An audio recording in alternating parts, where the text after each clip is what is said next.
Este es el video de la lectura correspondiente a espacio tangente, entonces vamos a comenzar con eso. Previamente, rápido, recordando, nosotros incluimos o introdujimos el concepto de variedad como un candidato para describir el espacio-tiempo.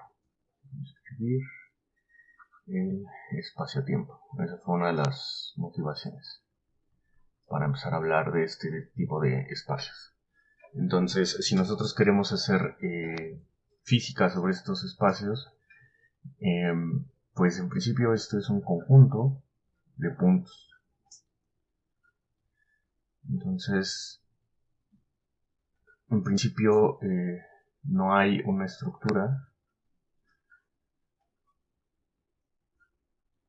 a priori, una estructura espacio vectorial que sí existía en Rn, ¿no?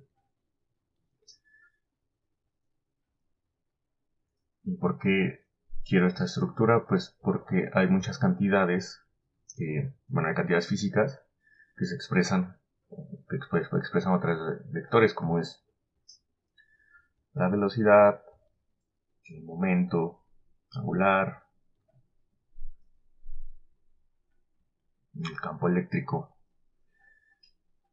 el campo magnético, para la cual necesitamos los vectores, ¿no? Son ejemplos, hay más. También existen cantidades escalares físicas,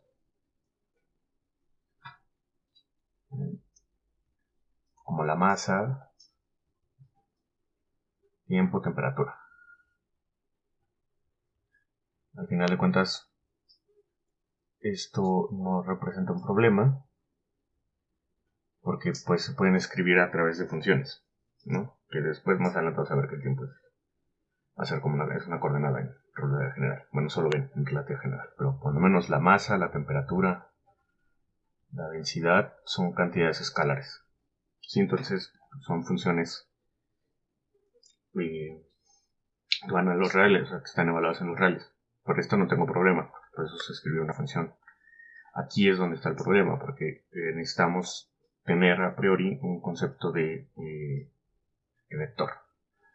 Entonces, ¿qué es lo que hacemos? Pues en este caso lo que vamos a hacer es usar lo que ya conocemos, que son, obviamente, tengo una variedad, aquí está extendida, aquí en un punto P en la variedad, y pues yo puedo construir pues una curva aquí. ¿Cómo construye esa curva? Pues al final de cuentas va a ser una función. Entonces, si le pongo gamma, pues gamma va a ser una función que va de un intervalo a b a la variedad, ¿no? A m. Pero entonces, ocupando lo que ya conozco, puedo agarrar una carta y un intervalo adecuado para esa curva, de tal suerte que si yo compongo, recuerden que esto tiene, le voy a poner u alfa, tiene asociada su phi alfa, que lo que hace es mandar ese abierto, es un diagrama que está usando mucho, a Rn, ¿sí? Psi alfa. Entonces, ¿qué es lo que hago? Lo que hago es justamente ver esta imagen, ¿no? Entonces, ¿para qué voy a tener otra curva? Y quién sabe cómo sea, pero digamos, aquí va a estar el punto P, bueno, la imagen de P bajo psi alfa. Entonces todo esto de acá va a ser la imagen de gamma bajo psi. Entonces lo que hago es poner esto de acá, va a ser una representación. Esto de aquí va a ser primero gamma compuesta con psi alfa. ¿Sale? Entonces esto va a ser una cosa así. Lo único que voy a pedir una vez es que gamma en 0 y a b, digamos, sea p, ¿no? Ya está, punto. Es lo único que voy a pedir. Pero esto, al ser una función evaluada, va a ir de AB a Rn. Y entonces, sobre estas funciones sí que sé derivar, ¿no? En general. Eso es lo que yo sé hacer. ¿Sí? Entonces eso básicamente va a ser un poquito la idea detrás de esta definición. ¿Sí?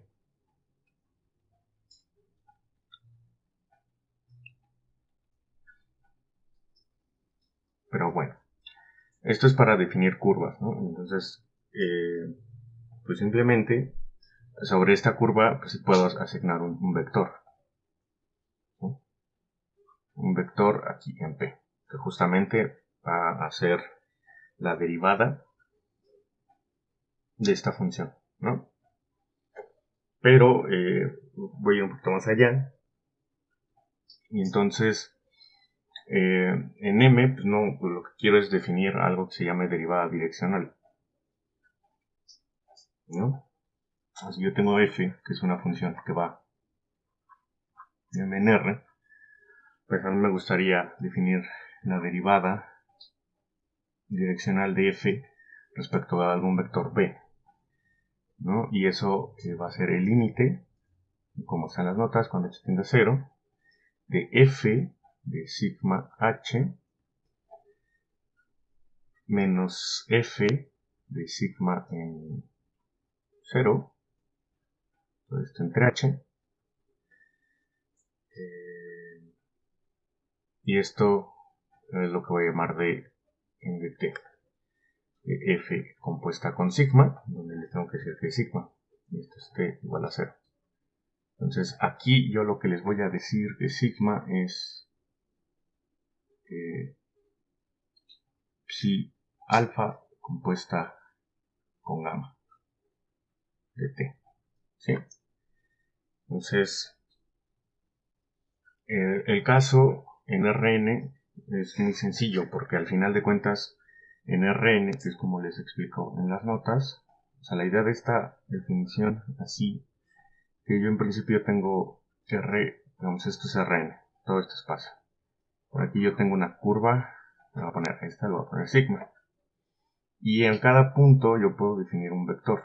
Entonces, si yo tengo una función f que va de Rn a R, yo puedo definir la derivada sobre, este le pongo b con flechita, la derivada en la dirección de b de f, pues simplemente lo puedo ver como el límite cuando h tiende a 0 de f de sigma h menos f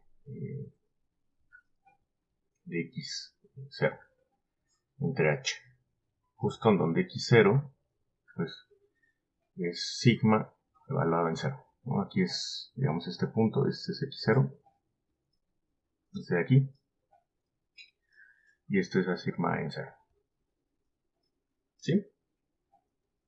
Entonces, el sigma puede ser una línea recta, que es la línea recta que genera este vector, o puede ser cualquier curva que justo al derivar y evaluar en 0 me dé este vector b. Entonces, con esto es, al final de cuentas, no este operador derivada no se fija sino en todo el comportamiento de la curva, sino el comportamiento local. ¿Por qué quiero esto? Pues esto es relevante si regresamos al caso de la variedad. Yo tengo la variedad M y aquí tengo un punto P, nada más por completez. Y vamos a dibujar el resto de cosas. Es el abierto y el homeomorfismo a Rn. Recuerden que esto va a Rn. ¿Sí? Esto es Rn. Pero ¿por qué esto es importante? Porque yo puedo escribir una curva así. Le voy a poner gamma 1. Pero también puedo tener otra curva, voy a poner con amarillo, que salga así, digamos, gamma 2. ¿Qué es lo que va a pasar? Que si aquí está psi alfa de p, pues por aquí yo puedo tener la imagen de estas dos curvas, que voy a poner así, y me da este vector. Y luego la imagen de la otra curva y me da el mismo vector. ¿Sí? Entonces tengo p a través de gamma 1, bueno, con la imagen de psi alfa, y tengo el mismo vector b, pero con la imagen de gamma 2. Entonces, ¿cómo voy a definir a los vectores? Pues entonces voy a definir una clase de equivalencia. ¿Sí? Entonces, digamos, un vector b, o a lo que voy a llamar b, va a ser la clase de equivalencia de las curvas, que en este caso va a poner sigma. ¿Sale? ¿Cómo van a estar relacionadas estas curvas, o cómo van a estar dadas? Por definición van a ser todas aquellas curvas tales que f compuesta con sigma 1 prima evaluado en 0 sea igual a f compuesta con t igual a 0. Es este conjunto. O sea, todas las curvas que al derivar y evalúen 0 me den el mismo valor de f, de una función f arbitraria, aquí que vaya a r. Entonces, eso es a lo que voy a llamar el mismo vector. ¿Sale? Entonces, en principio, yo puedo tener cualesquiera curvas. Y bueno, este conjunto, el conjunto de todas las curvas, en este abierto U y en P, esto es por definición el conjunto de todas las curvas. De todas las curvas que pasan en P. Que pasan por P.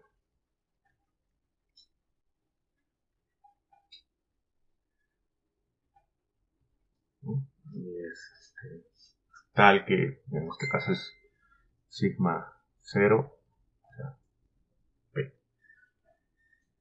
¿Sí? Y también una vez defino otro conjunto, que es este, es infinitud P. Este es el conjunto de todas las funciones que llevan a la variedad a R tal que f suave. ¿Sí? Son todas las funciones suaves de M, perdón, eso no es de M, de U, subconjunto de M. ¿Sí?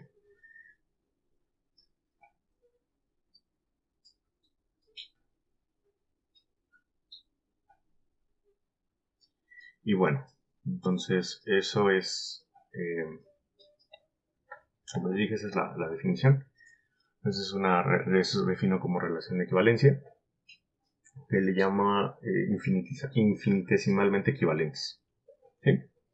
Es justo si la derivada es la misma.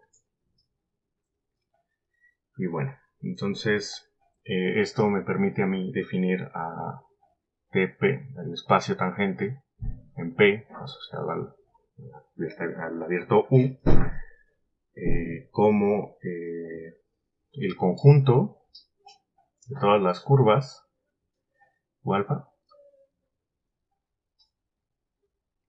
módulo la relación de equivalencia. ¿Sí? Entonces tengo este conjunto de curvas. Son todas las curvas que pasan por P. Curvas lo voy a poner suaves.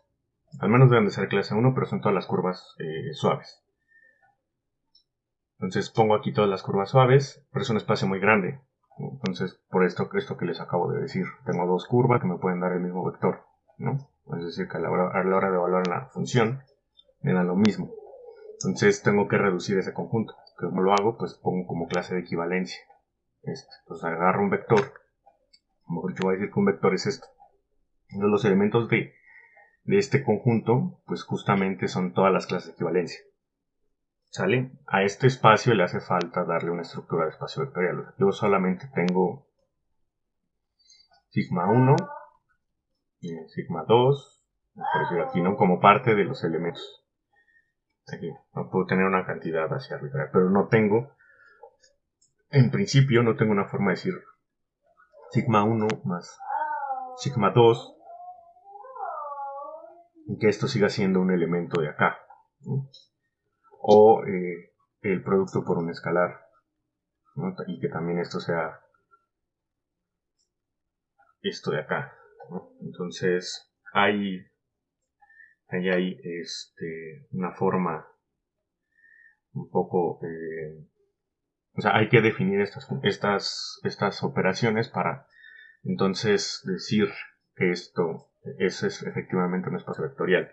Y justo de donde lo voy a jalar es de la estructura que tiene este operador. ¿Sí? Esa estructura, esa forma de definir operaciones está dada por el lema. Puse en las notas, puse el lema 1.2 y entonces me agarro un elemento y defino un operador de sigma p que va del conjunto de funciones suaves a R y voy a definir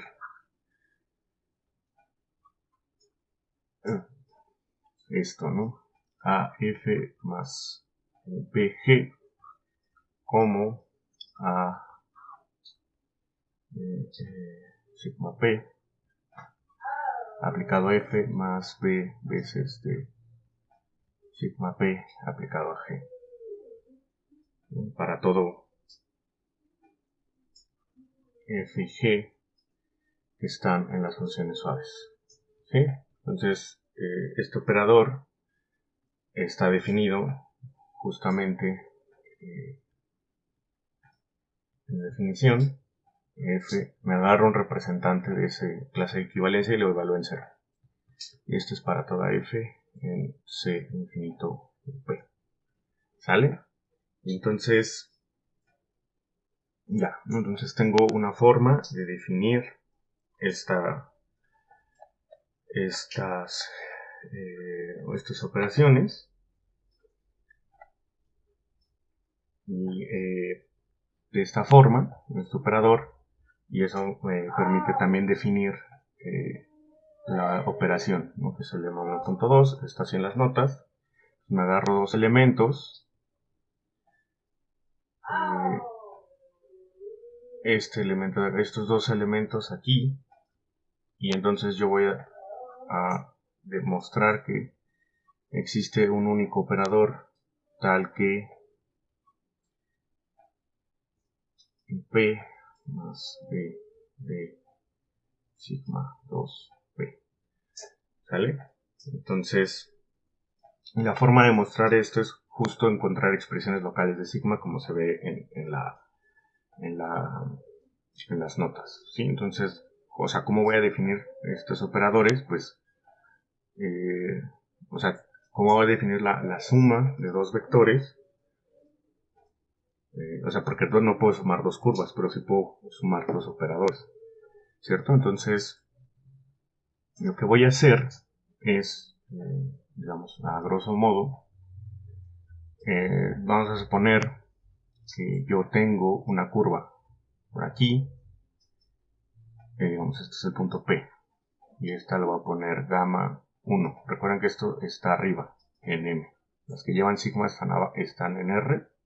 N, es decir, son expresiones locales de la curva sigma, y, perdón, gamma, y digamos que por acá tengo otra curva. Le voy a poner gamma 2. ¿Sí? Recuerden que esto está metido en un abierto y está su homomorfismo, U alfa, y su abierto y su homomorfismo psi alfa. Entonces, lo que me voy a fijar justamente es, bueno, yo sé que estas curvas tienen una expresión local, ¿sí? Ya, sea la que sea, voy a poner perdón, sigma 1, y por acá, aquí voy a poner psi de p, por decir algo, y por acá, perdón, voy a poner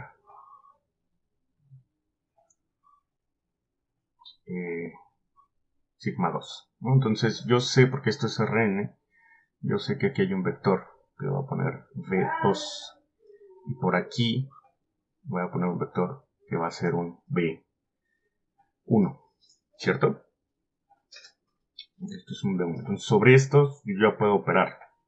Entonces yo sí puedo, aquí sí que puedo definir v igual a v1 más v2. Vamos a suponer que este sea esta de acá.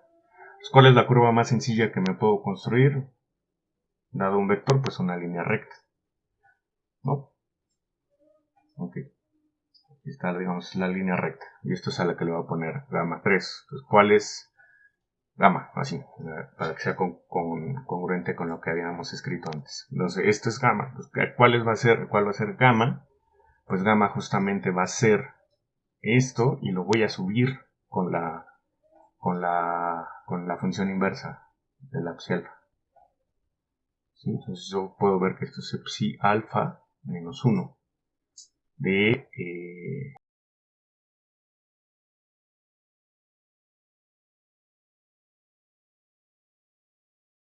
¿no? Perdón, con sigma, ¿sí? Entonces sobre esto sí que puedo definir estas cosas, porque aquí estos sí son estos sí es un vector, ¿no? Entonces sobre este vector yo defino esta como t veces b, como está definido ahí, más p, ¿no? Si yo derivo esto, si esto en 0, vale p, y si yo derivo me da b, ¿no? Pero recuerden que esto es en Rn, entonces la forma en la que lo jalo y ya. Es más o menos así como está la demostración hecha en las notas. Pero esa es básicamente la esencia. La esencia es jalar la estructura de espacio vectorial de Rn a este espacio. Y la idea de utilizar estos operadores viene de el hecho de que las funciones, o sea, lo que hacen las curvas es simplemente agarrar o leer, mejor dicho, cerca, o sea, solamente es un comportamiento local, no pueden ver el comportamiento completo de la función. Sí, para eso es la idea de este operador, ¿no? Entonces, si se fijan, lo que hace este operador, por eso lo hice primero lo mencioné justamente en el caso de NRN, que justo, ¿no? O sea, yo puedo tener curvas en Rn y aunque yo sepa el vector tangente, puedo escribirme muchas curvas aquí que sean equivalentes, en el sentido de que al derivar me dan la misma. Entonces, si se fijan, si yo evalúo la derivada direccional en el vector, no me va a importar la curva en sí, sino más bien como solamente en el límite. Y eso mismo está capturado acá, con esta definición, ¿no? Con esta cosa de acá. O sea, justo a cada de estos elementos del espacio que ya lo que va a ser el espacio tangente, le asigno un operador. También esto va a servir para ver la equivalencia que hay entre esta construcción que es, digámoslo así, geométrica con la construcción algebraica, que la algebraica justamente habla de operadores.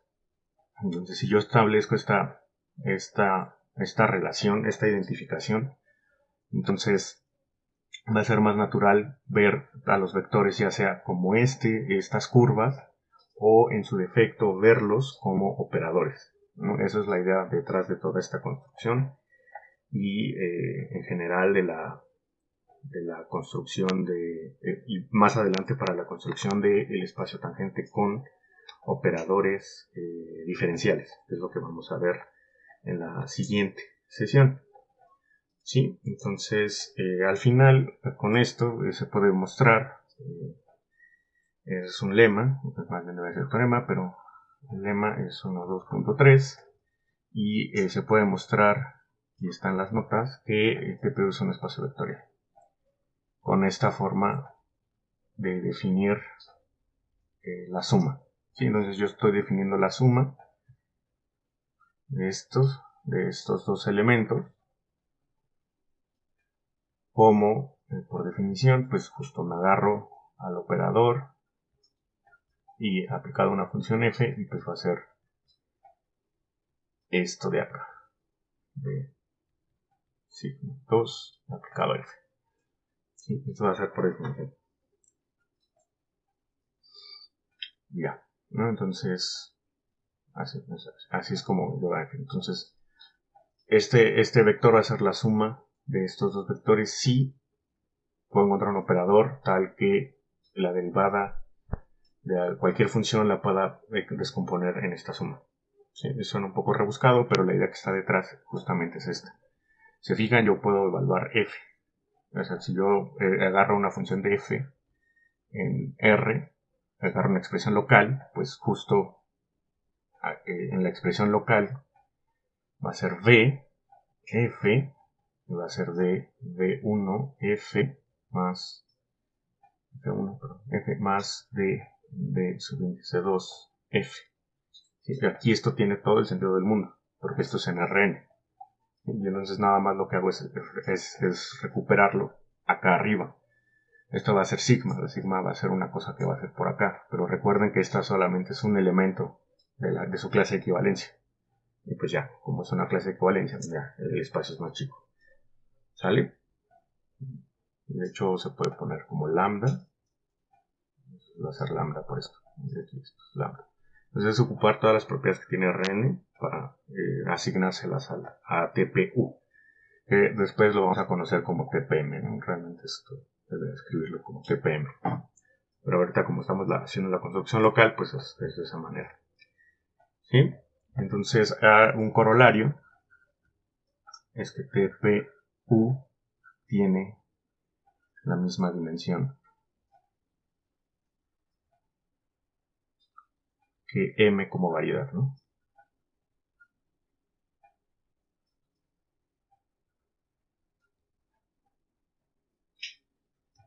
Y ya. Bueno, entonces este corolario es muy importante porque importante para probar cosas más adelante.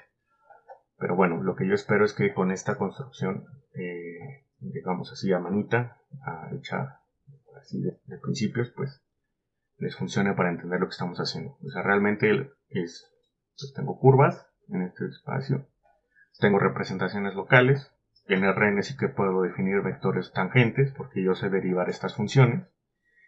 Y ya, ¿no? Entonces voy a definir derivadas direccionales a través de estos vectores. Entonces, aparte de eso, ya también sé hacer derivadas direccionales en estos espacios. Entonces ya puedo hablar de la derivada direccional de f respecto a un vector sigma, ¿no? Donde sigma es un elemento de TPM, lo voy a poner así m, y f es una función que va de m en r. Entonces aquí ya puedo hablar de las direcciones. Pero recuerden que todo esto es una construcción local, ¿no? Si necesito de una carta y todas esas cosas. Se puede mostrar que el valor de este vector es independiente de la elección de coordenadas porque este espacio, o sea, puedo definir, fíjense, aquí puedo definir, por ejemplo, TPU alfa con una coordenada y yo puedo definir otro TPU beta. Se puede mostrar que existe una transformación lineal que va de este espacio a este otro espacio de acá. Voy a poner J a esa transformación lineal porque va a ser el jacobiano de las funciones de transición. Recuerden que las funciones de transición son funciones que van de Rn en Rn, o sea, me cambian de esta representación, de estas coordenadas a otras. Entonces, ¿cómo van a cambiar los vectores de uno a otro? Pues a través del jacobiano de la transformación, ¿cierto? Y entonces lo que voy a hacer es ver, o sea, al final de cuentas esto va a ser, el jacobiano va a ser una función biyectiva, ¿no? Y si es una función biyectiva es invertible. Y si es invertible es un isomorfismo. Entonces da igual cómo lo represente.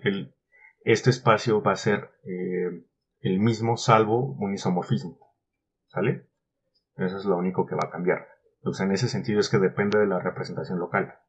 Pero yo puedo identificar con cualquier carta. Si yo lo hago con una carta lo puedo identificar con cualquier otra carta porque tengo el jacobiano de la transformación que está dado a través de las funciones de transición. Esto eventualmente creo que se les va a dejar que lo prueben en algún momento, pero es claro que lo lleven. Si yo agarro otra carta, yo puedo definir otro espacio vectorial, otro TPU beta, pero en P, pero estos dos espacios son isomorfos. Entonces, al final de cuentas, es el mismo espacio. ¿Vale? Entonces, eso es todo por esta lectura. Espero que con esta discusión les quede claro y nos vemos en el próximo video.